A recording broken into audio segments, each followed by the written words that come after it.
금요일 당대표 시간입니다. 손수조 리더스클럽 대표, 용해인 기본소득당 상임대표 두 분 함께합니다. 안녕하십니까? 반갑습니다. 네, 안녕하세요. 자, 선거 준비는 좀 잘 돼 가십니까? 많이 힘듭니다. 수도권이잖아요. 예. 국민의힘은 수도권이 좀 힘든 상황인 겁니까? 찬바람 쌩쌩 불고요. 네, 뭐 그래도 경기 북부입니다. 제가 동두천 연천 지역이라서 네. 경기 북부라서 그나마 조금 나은 상황이긴 하지만 예. 그래도 이 동두천 지역 같은 데 보면 윤석열 대통령이 진 지역이에요. 예, 또 그래서 또 만만치 않은 또 그런 지역인데 점점 더 뭔가 찬바람이 분다는 느낌 체감하고 대선에서도 있어요. 표를 좀 적게 받았는데 예. 총선에서 더 어렵지 않겠나 지역구 선거 이렇게 그렇죠. 보시는군요. 예, 그래서 체감적으로 느끼는 게 피부에 와닿는 것이 굉장히 차갑고 예. 근데 이건 사실 뭐 여당 야당 할 것 없이 정치에 대한 혐오가 지금 너무 심합니다. 예. 뭐 싸우는 모습 이런 거 너무 보기 싫다 이런 부분에서부터 해서 뭐 지지하는 발언조차를 하는 게 쉽지 않은 그런 상황이에요. 아하. 네. 또 초미의 관심사가 우리 용해인 의원님 어디로 출마하느냐. 출마하시는 거는 맞는데 현수막이 여기서 봤다 저기서 봤다 이런 얘기가 많은 것 같습니다. 아직 정할 수가 없는 것 같아요. 선거제도가 아직 확정이 안 돼가지고. 네, 이제 그 국정감사 끝나고 이제 논의를 시작해서 좀 가닥을 잡아가고 있는 네. 중이고요. 근데 뭐 선거제도 논의를 저희도 좀 지켜보다가 사실 그것만 기다리고 손 놓고 있을 수는 없겠다라는 생각을 좀 하고 있습니다. 그래서 좀 내부적으로 논의를 하면서 좀 갈래를 잡아가고 있는 중이고 11월 말 12월 초 중에 좀 더 구체적인 이야기를 드릴 수 있을 것 같습니다. 11월 말 12월 초. 다들 그때가 지금 문제네요. 된다면 저희 뉴스킹에서 당대표 시간에 말씀을 좀 부탁드리겠습니다. 자, 먼저 지금 합참의장 후보자 인사청문회 지금 하고 있는데 뭐 마무리가 됐죠. 저 문제가 자녀 학폭 문제도 있지만 또 근무 중에 주식 또 골프까지 논란이 좀 많습니다. 우리 손석원 대표님 보시기에 국회의원들은 이것을 찾아냈는데 어쩌면 뭐 쉽게 찾아냈는데 대통령실하고 인사를 담당한 법무부에서는 이걸 또 놓쳤다고 봐야 되는 거 아니겠습니까? 어떻게 보십니까? 그러니까요. 이거 인사검증 체계에서 뭔가 문제가 있는 것이 아니냐라는 네. 목소리가 터져 나오고 있습니다. 특히나 이 자녀 학폭 문제 같은 경우는 벌써 너무 여러 번 이런 이제 케이스가 나왔기 때문에 사실 여당 입장에서도 굉장히 곤혹스러운 상황인 네. 것 같아 보이고요. 그러니까 문제가 있는 것이죠. 사실 이게 사전 문답지라고 하죠. 인사검증할 때 사전 문답지에 이 학폭 문제 이런 부분들은 좀 질문을 추가하던지 좀 해야 할 것 같아요. 아하. 그래서 본인 이제 그 이 후보자가 몰랐던지 아니면 알고도 몰랐다고 해도 웃겨요. 자녀의 문제니까. 알죠. 부모가 모를 수가 있나요? 몰랐어도 그렇고 알고도 이걸 얘기를 안 한 것도 좀 그렇고. 근데 사실 검증하는 입장 차원에서는 그 자녀 학교에 가서 뭐 이거 물어보거나 뭐 이렇게 하는 것도 사실 어렵지 않겠습니까? 뭐 사찰이라는 얘기까지 나올 수도 네. 있기 때문에 좀 조심스러운 부분이긴 합니다. 그래서 저는 이 인사검증 시스템 안에서 사전 문답 질문지 안에 이제는 좀 이 자녀 학폭에 대한 질문지를 좀 추가를 하거나 아니면은 정확하게 이것을 문답을 하지 않았을 때의 좀 더 어떤 강한 제재 이런 부분을 강조하는 문구 등을 좀 넣어야 되지 않겠나 싶습니다. 용해인 의원께서는 이제 뭐 인사청문회도 하시고 하는데 이번에 이 합참의장 후보자는 뭐 좀 요즘 좀 문제되는 거 다 나온 것 같거든요. 거의 총체적 난국이라고 할 수 있을 것 같은데요. 근데 한동훈 장관이 인사검증 실패라는 지적에 동의를 안 한다. 그러면서 객관적인 프로토콜에 따라서 자료 수집을 했다. 이렇게 이야기를 했어요. 네. 사실 국회 인사청문위원들의 자료 수집은 객관적인 프로토콜에 따른 게 아니어서 이렇게 문제점들을 찾아낼 수 있었던 건가요? 아하, 좀 그러네요. 이렇게 인사검증에도 남 탓하기 바쁜 모습은 좀 실망스럽다는 말씀을 드리고 싶고 특히나 이제 후보자가 스스로 밝히지 않으면 알 수 없다는 말은 인사검증의 책임자로서의 역할을 완전히 포기하는 선언이라고 저는 생각합니다. 아하, 예. 그리고 사실 이 김명수 후보자가 군인으로서의 임무 수행 능력도 사실은 좀 물음표가 붙어요. 신뢰할 어떤 부분이죠? 수가 없습니다. 예. 그러니까 북한이 미사일 도발을 했을 때도 이제 골프와 주식을 쳤다는 거고 심지어는 2019년 그 삼척항 목선 기순 사건 때 해당 지역 담당하는 제1함대 사령관으로 견책 처분을 받았어요. 예. 그리고 지난달 목성 기순 당시에도 해군 작정사령관으로서 경계작전에 실패를 했거든요.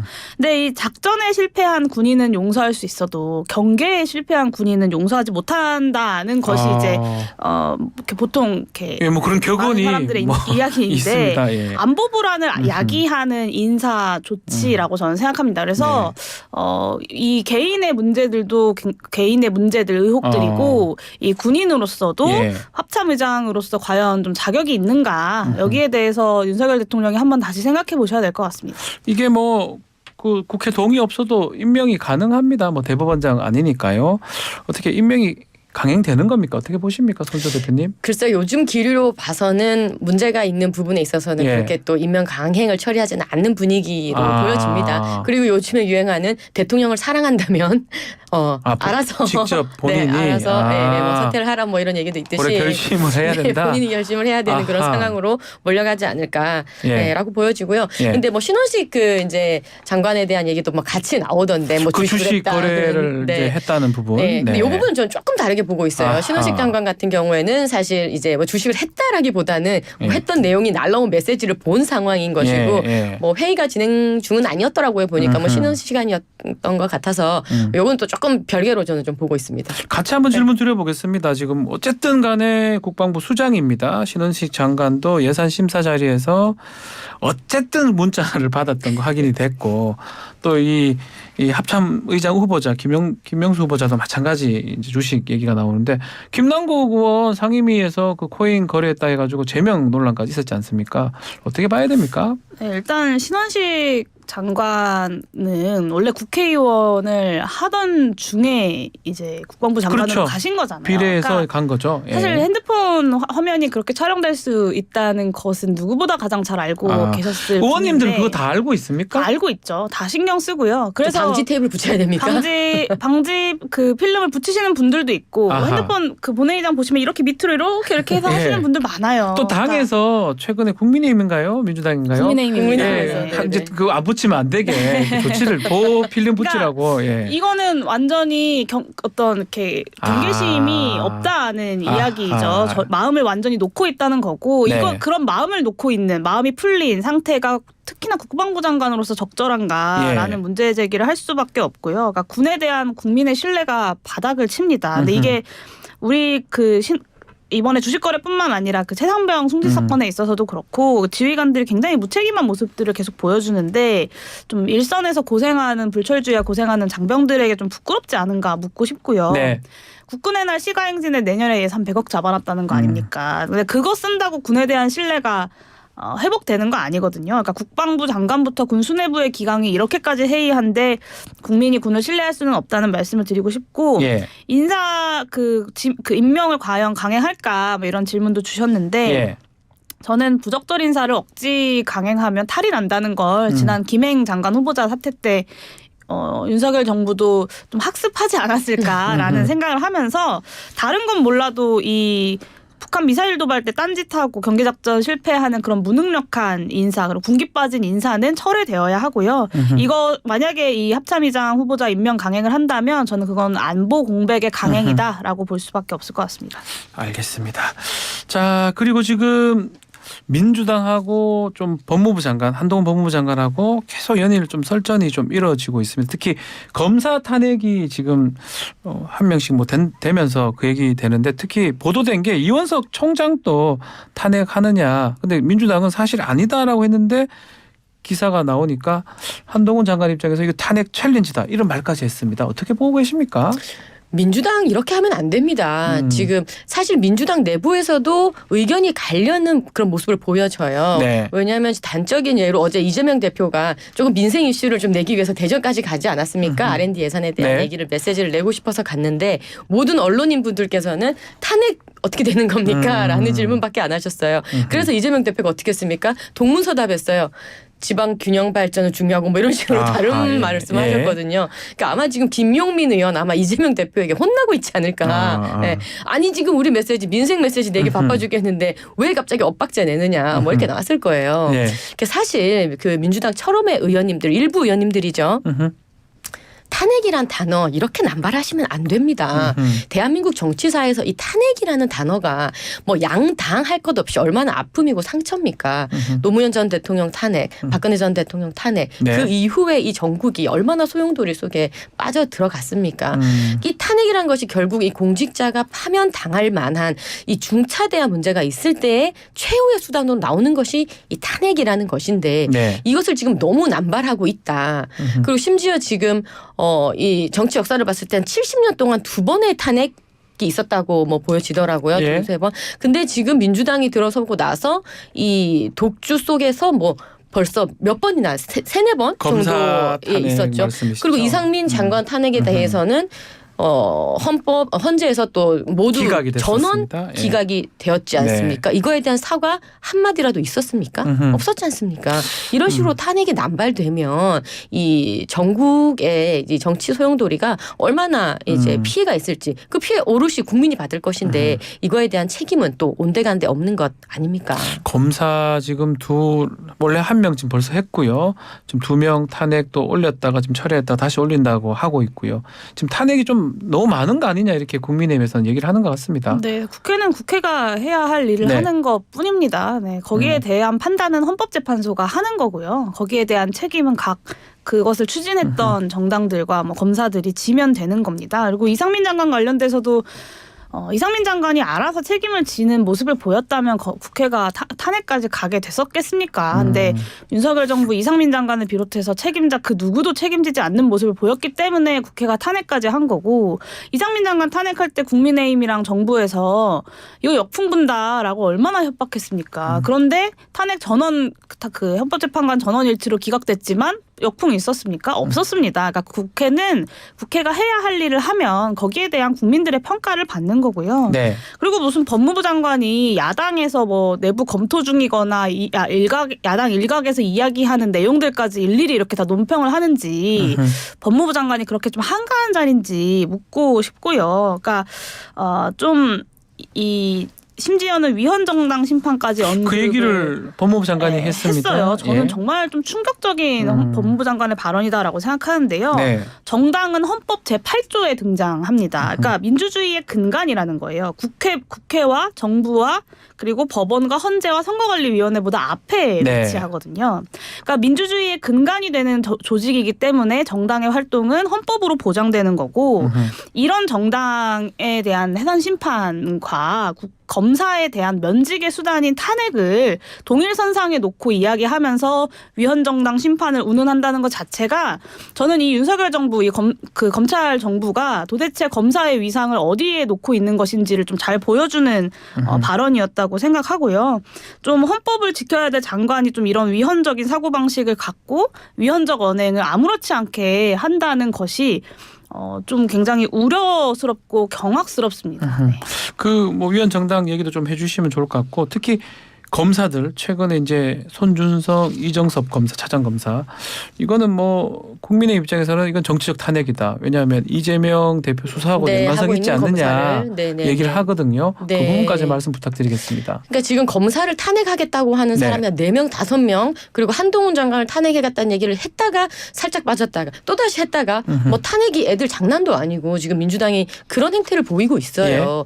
이런 행태를 보이고 있기 때문에 아니 탄핵이 장난이냐 아니 그러면 내가 위헌정당 심판을 얘기하면 좋겠냐라는 뉘앙스로 얘기했던 것이죠.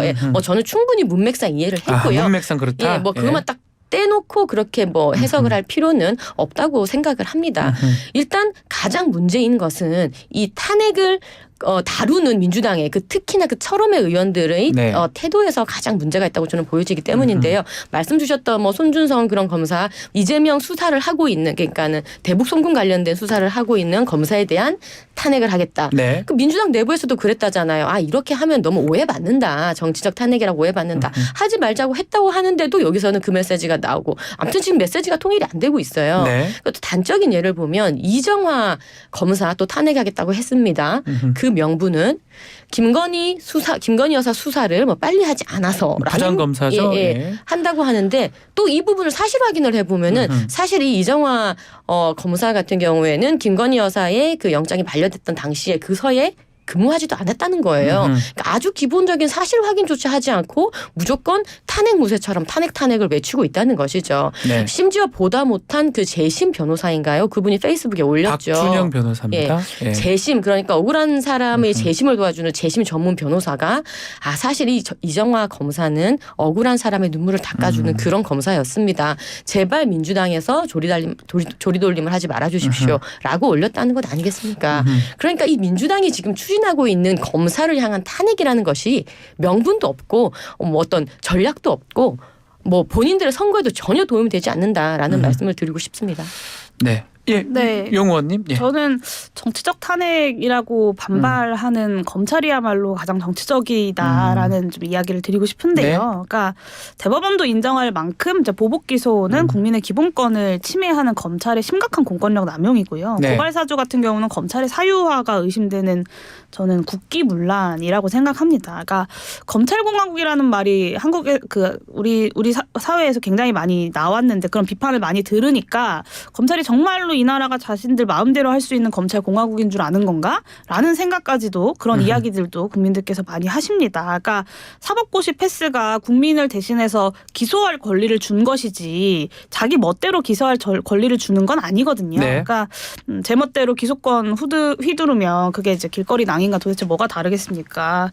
그리고 이제 뭐 탄핵 챌린지다 이런 이야기 하는데 저는 오히려 이 윤석열 반대로 윤석열 정부의 거부권 챌린지에 대해서는 어떻게 생각하는지를 좀 묻고 싶어요. 그러니까 계속해서 거부권 행사 그리고 부적격 인사 임명 강행으로 윤석열 정부가 지난 1년 6개월 동안 국정을 운영해 왔는데 한동훈 장관의 관점대로 보면 이것은 그 거부권 챌린지이기도 하고 예. 또 인사실패 챌린지를 하고 있는 거거든요. 그러면 정부는 어떤 책임을 지실 것인지 묻고 싶고요. 그리고 정당 활동의 자유는 우리나라 국민들이 역사적으로 피와 땀을 흘려서 쟁취해낸 87 헌법의 민주주의 87 민주주의의 산물입니다. 이 피로 얼룩진 민주주의의 역사를 한동훈 장관이 뭐 정치를 하실지 안 하실지는 모르겠지만 좀 우습게 보지 않으셨으면 좋겠고 검사 탄핵에 부동의한다고 할지라도 할 말이 있고 못할 말이 있는 겁니다. 근데 이 한동훈 장관의 이 반민주적 반헌법적 발언은 저는 민주화 이전에 뭐 공안검찰이나 할 법한 그런 굉장히 민주화에 대한 역사를 무시하는 발언이었다. 여기에 대해서 한동훈 장관의 이것이야말로 한동훈 장관의 입장 표명이 추가적으로 필요한 부분이라고 생각합니다. 그러니까 민주당은 그걸 하고 싶은 거죠. 여기 지금 검찰 당이야, 검찰 정권이야 얘기를 하고 싶어서 지금 무리하게 이렇게 하는 거라고 하는 저는 것이다. 보여져요. 근데 이게 절대 도움되지 않을 겁니다. 왜냐면요. 지금 강서구청장 선거에서도 보셨듯이 지금 정당의 지지율은 엇비슷하게 나오고 있어요. 근데 하지만 강서구청장 선거 왜 그렇게 격차가 벌어졌느냐. 결국은 중도가 어디에 찍느냐 어디에 표심이 가느냐에 따라서 지금 선거 결과가 완전히 판이하게 달라지는데 예. 민주당 지금 철험의 의원을 중심으로 이렇게 자꾸 뭐 탄핵에 무리한 지금 탄핵 얘기를 계속하면서 자기 지지자들을 모으려고 하는 거예요. 이거 절대 본인들 선거에 도움되지 또안될 않습니다. 것이다. 일반 상식적인 그냥 일반인들이 보셨을 때 중도층에서 보셨을 때 이게 명분이 있습니까? 그 검사를 탄핵한다는 것이요. 그리고 검사를 탄핵한다면 뭐 제대로 된 명분을 가지고 제대로 된 사실하에 입각하에 그렇게 했어야 되는데 그렇지도 않고 그렇기 때문에 저는 아무 도움이 되지 않는 액션에 불과하다 이렇게 생각합니다. 한동 저희가 이제 민주당 예산안 네. 심사 특히 세법 개정안을 비롯한 예산안 심사 이번에 똑바로 해야 된다라고 비판 많이 하지만 국민의힘은 국민의힘 걱정을 먼저 하시는 것이 필요하지 않을까라는 생각이 드네요. 한동훈 장관 얘기 나와서 말인데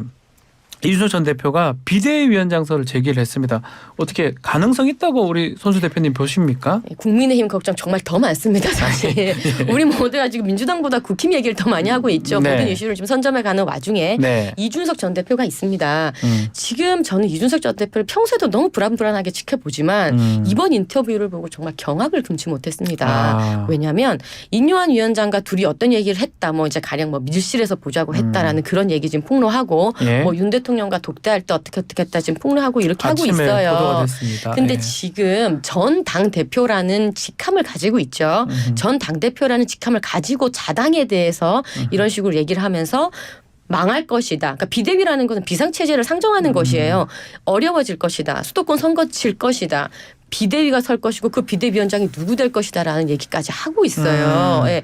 우리 용혜인 대표님 생각을 한번 해보시면 예를 들어서 다른 대표가 왔어요. 전 대표가 됐는데 전 대표 입장에서 그 당 보고 너네는 비대위가 될 것이고 비대위 다음 비대위원장 누구 올 것이다. 이렇게 말하는 것은 거의 상식적으로 말이 안 되는 것입니다. 네. 그러니까 이준석 전 대표는 지금 다른 살림 차리겠다고 마음 먹었잖아요. 나가세요. 아, 예. 탈당을 하셔라. 나가셔서 얘기를 하면은 우리 당 다른 당 얘기를 할 수 있는 거고 본인 신당이 어떤 정책을 할 것인지 본인 신당이 어떤 대북관을 가질 것인지 등등의 얘기를 하면 되는 것이지 계속 이 당의 전 대표라는 직함은 갖고 있으면서 그 자당에 대한 얘기를 이런 식으로 계속 폭로전을 이어간다. 이것은 굉장히 이 정치의 정도에 맞지 않는다라는 말씀 드리고 싶습니다. 어쨌든 오늘 아침 뭐 보도 따르면 내일 만약 본인이 이제 국민의힘 비대위원장 되면 그 정권을 준다면 120석은 받을 수 있다 이렇게 얘기를 했거든요. 그런 것도 불안한 겁니까? 그러니까 여보십시오. 네. 지금 이 당이 본인 혼자 있는 것이 아닙니다. 이 당이 얼마나 수년 동안 많은 사람들의 피땀과 많은 사람들의 노력으로 이루어진 것인데 본인이 하면은 뭔가 할 수 있고 본인이 없으면 안 된다는 그 생각은 어디서 나온 것일까요? 네. 예? 이 당에도 젊은 사람들이 없는 것이 아니고 혁신의 목소리가 없는 것이 아닙니다. 예. 어쨌든 이 안에서 고군분투하면서 바꿔보자고 하는 이 노력이 있는 와중에 전 당 대표가 그런 식으로 얘기하는 것은 정말 이거는 맞지 않다고 생각합니다. 자, 두 가지 다 한번 말씀해 주십시오. 한동훈 장관의 비대위원장설하고 이준석 전 대표 지금 발언 부분까지요. 네, 이제 당 대표 말고 국민의힘 대표로 이준석 대표가 저 대신 이 자리에서 토론하셔야 되는 거 아닌가라는 네. 생각이 좀 드는데요. 사실 이제 뭐 이준석 대표가 120석 이야기했다고 하는데 국민의힘의 가장 큰 문제는 국민의힘 모든 사람들이 대통령을 비롯해서 지금 선거에도 120석은 한다 양당 체제 하에서라고 생각하고 있을 거예요. 그런 면에서 이준석 대표의 뭐 내가 비대위원장 정권 맡으면 120석은 한다라는 말이 별로 이렇게 국민의힘에서 위기감 예. 있게 받아들이지는 않을 것 같다라는 생각이 들고요. 그리고 우리 손수저 대표님께서 그 검사 탄핵 관련돼서 중도층 네, 잡는 말씀해 것에 대한 주십시오. 예. 이야기를 하셨는데 한 장관 비대위도 사실 그렇습니다. 그러니까 여권 지지층 내에서는 좀 인기가 있을진 모르겠지만 그런다고 이게 선거 판세를 뒤집을 수 있을 만큼 중도층의 마음을 사로잡을 수 있을 만큼 크게 달라질 게 있을까? 저는 잘 모르겠습니다. 사실 한동훈 장관이야말로 윤석열 대통령의 분신 같은 분 아닙니까? 그러니까 결국에는 윤석열 대통령이 국민의힘의 위기를 가져온 장본인이시고 그 위기의 장본인이 혁신하지 않는다면 그 위기의 장본인의 분신이 온다고 해서 그 위기가 극복이 되겠습니까? 저는 그렇지 않을 거라고 생각하고요. 그런데 이제 장관이란 본인의 신분을 좀 한동훈 장관이 망각을 하고 윤석열 대통령이 본인이 하지 못하는 말들을 대신하면서 야당과의 전면전을 지금 치르고 있지 않습니까? 예. 그러다 보니 이제 정치하는 거 아니냐, 비대위원장 가는 거 아니냐, 뭐 이런 이야기가 나오는데 결국에는 한동훈 장관이 만약에 비대위원장이 된다면 저는 국민의힘 혁신이 아니라 그것이야말로 윤석열 신당이 될 것이다라는 말씀을 좀 드리겠습니다. 알겠습니다. 지금 뭐 비대위원장설 얘기가 그냥 나온 게 아니고 지금 김기현 대표하고 인요한 위원장하고도 좀 충돌하고 오늘 좀 만난다고 좀 뭐 풀겠다고 하고 있긴 하는데 특히 뭐 저희 인터뷰에서 얘기를 했던 부분이긴 한데 대통령실에서 신호를 받아들이시고 뭐 직접 받은 건 아니지만 그 얘기를 하니까 대통령실 끌어들이지 마라 또 얘기를 또 하고 있는 상황입니다. 어떻게 봐야 됩니까? 네, 잠시 후 대표님? 9시 30분경에 두 분이 만난다고 회동을 합니다. 한다고 하시는데요. 사실 인요한 위원장의 그 대통령 발언은 전 잘못됐다고 봐요. 예. 대통령께 설사 대통령 직접 아니고 그 주변 분들에게 어떤 그러한 메시지를 받았다 손 치더라도 그것을 방송에서 언론에서 공개적으로 이야기하는 것은 맞지 않다라고 네. 저는 생각을 하고요. 또 그렇다 하더라도 김기현 대표께서 또 이제 그 대통령을 끌어들이지 말아라고 얘기하는 것도 참 이게 애매한 것이 본인께서 대통령 끌어들여서 당 대표가 되셨다는 건 주시의 네. 지금 사실이기 때문에 예. 또 그 말에도 힘이 받지 않고 있어요. 사실상 뭐 두 분들 만나셔가지고 뭐 이렇게 많이 합의를 하시면 좋겠습니다. 네. 일단 혁신위 안을 무조건 받아야 된다고 저는 생각합니다. 받아야 된다. 그나마 그 동력을 잃었던 국민의힘 강서구청장 선거 이후에 많이 동력을 잃었던 국민의힘이 그나마 혁신위원회 대통령의 안으로 그나마 지금 혁신이 끌고 가고 있다. 그나마 밝은 미래가 보여지고 있는데 그래서 혁신이 안을 받으면은 김기현 대표 체제도 저는 성공하는 것이고 혁신이가 무너지면 김기현 대표 체제도 무너진다라고 이 같은 지금 운명 공동체라고 생각을 합니다. 그러니까 이미 뭐 김기현 대표께서 정권을 주신다라고 했던 사안이기 때문에 예, 두 분이 만나셔가지고 잘 합의를 하시고 혁신안 1, 2, 3, 4호 모두 다 받으셨으면 받으시라. 좋겠습니다. 국민의힘 일원으로서 말씀하신 걸로 들리는데 야당이 볼 때는 김기현 대표나 특히 또 장제원 의원도 그렇고 왜 저러는 걸 같습니까? 네. 또 윤핵관 아닙니까? 다. 전권을 주겠다던 혁신위원장과 그 전권을 주겠다던 대표와 예. 그 정권을 받았다는 혁신위원장이 전격적으로 만나서 회동을 한다는 것 자체가 참 국민의힘의 현상을 잘 보여주는 네. 현상이다라고 생각하는데요. 그러니까 윤석열 대통령의 메시지를 받았다 이런 이런 이야기를 인요한 위원장이 했어요. 맞습니다. 저는 결국에는 혁신위가 윤심 혁신이었구나라는 걸 스스로 자백한 꼴이라고 생각합니다. 그래서 윤석열 대통령에 대한 혁신의 목소리를 절대 낼 수 없는 혁신이었던 이유가 저기 있었구나라는 생각을 했고요.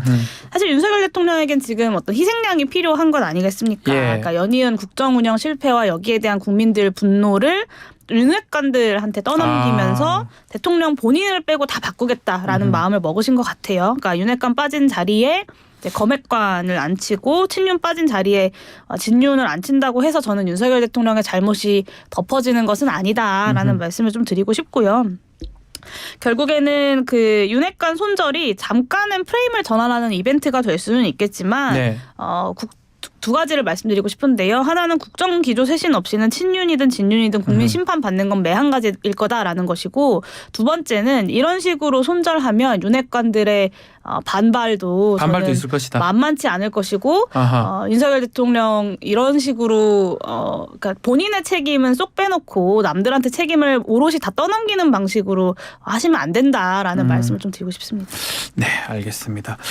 손주 대표님 지금 윤석열 대통령 순방 돌아오면 노란봉투법, 방송 3법 이거 거부권 행사하는 거 아니냐 이렇게 뭐 알려지고 네. 있는데 어떻게 보십니까? 아까 용 대표께서도 이제 거부권 챌린지 말씀을 하셨는데 예. 아니 거부권 지금 이 올라오는 법들 보세요. 방송 3법, 노란봉투법 이거 다 야당 이 독점으로 그냥 힘으로 밀어붙인 법안 아니겠습니까? 네. 특히 방송 3법 같은 경우에는 이 상임위원회에서 상정도 되지 않고 논의조차 되지 않은 여야의 수기 과정은 전혀 없는 이렇게 밀어붙이기식으로 올라온 안건들입니다. 법안들입니다. 그럼 이걸 가지고 대통령 어떻게 해야 됩니까? 예? 국민의 대표라고 뽑아놓은 국회에서조차 논의가 안 된 안건을 이렇게 가지고 오면 대통령 입장에서는 거부할 수밖에 없는 거예요. 특히 방송 3법 같은 경우에는 여야가 지금 공수가 바뀐 상황에서 또 완전 내로남불 법안이라고 말씀이 지금 나오고 있는 거잖아요. 그리고 노란 봉투법 같은 경우는 특히나 법적인 문제도 굉장히 많아서 문재인 정권에서도 통과가 되지 않았던 법이지 않습니까?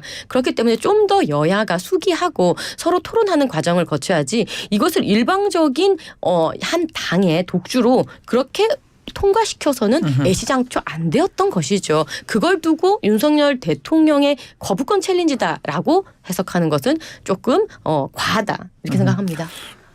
예. 거부권은 대통령이 동의할 수 없는 정책적 방향이라고 쓸 수 있는 권한이 아닙니다. 기본적으로 헌법상에 아주 제한적으로 위헌적인 소지가 있을 때에 국민을 위해서 쓰는 게 이제 대통령 거부권이다라는 말씀을 드릴 수밖에 없고요. 힘으로 밀어붙였다 이런 이야기도 하시는데 사실 저도 이 민주당 정부 당시에 민주당 정부가 이 법안들을 책임 있게 끝까지 책임지고 통과시키지 못한 것에 대해서 계속 비판해 왔었고 지금도 민주당이 이 부분에 대해서 국민들께 사과해야 된다고 생각합니다. 근데 다만 이것을 힘으로 그냥 밀어붙였다 민주당 때는 안 하고 라기에 너무 오랫동안 국민들의 염원이었던 내용들이에요. 그런데 상임위 수기 과정 방송 3법 하나도 안 됐다고 하셨는데 그 상임위 제가 알기로는 소위 위원장이 국민의힘이었습니다. 그러니까 법안을 논의하지 않겠다라고 국민의힘이 완전히 어깃장을 놓아버리면 사실 이런 방식으로 본회의 직회부와 패스트트랙이라는 방법 말고는 국회가 법을 논의할 수 있는 방법이 없어요. 예. 그러니까 논의 테이블에 앉지도 않고 그 테이블을 다 걷어차 놓고 이것을 힘으로 밀어붙였다라고 이야기하면 이게 국회가 제대로 이렇게 뭔가 법안이나 정책적 대안들을 합의할 수 있는 장인가에 대한 국민들의 물음표가 붙을 수밖에 없는 거고요. 노란봉투법도 마찬가지입니다. 저는 문제가 있다면 사실 구체적인 대안들을 가지고 서로가 양보하고 절충하면서 합의점들을 찾아가는 과정이 필요했는데 여기에 대해서 그냥 힘으로 밀어붙였다라고 비판하는 것은 국민의힘은 전혀 책임이 없다라는 뭐랄까요? 책임을 본인들의 책임은 없다라고 이야기하는 이 책임 회피성 발언이라고 말씀드릴 수밖에 없습니다. 물론 이제 손수조 대표님이 이제 국회 바깥에 계시기 때문에 제가 손수조 대표님한테 그렇게 말씀드리기는 어렵겠지만 최소한 국민의힘은 책임 있게 이 부분에 대해서는 우리가 논의를 하지 않았다는 것은 인정하셔야 된다고 생각합니다. 아니요, 저는 그렇게 생각하지 않고요. 노란봉투법을 가지고 이 모든 법을 국민들이 염원에 다 담겨 있다라고 말하는 것은 일방적인 주장이에요. 저는 노란봉투법 반대합니다. 반대하시고. 이것은 법적인 면이든지 노사관계에 있어가지고도 굉장히 문제가 많은 법이라고 생각을 해요. 그 말씀하셨던 수기하고 토론하는 과정을 그래서 국회의원들이 하라고 국회를 뽑아놓은 것이죠. 그것을 대통령까지 그것을 올리면 안 된다고 저는 생각을 하는 거예요. 그 과정이 국회에 있어야 된다고 생각을 하는 것이고 방송 3법이든 노란봉투법이든 간호법이든 이 모든 것이 너무 논의가 덜 된 채로 덜 익은 채로 올라왔다라는 부분을 말씀드리고 싶습니다. 자, 오늘 당대표 시간이 다 돼서 여기서 마무리를 하겠습니다. 손수조 용혜인 대표 두 분 감사합니다. 네, 고맙습니다. 감사합니다.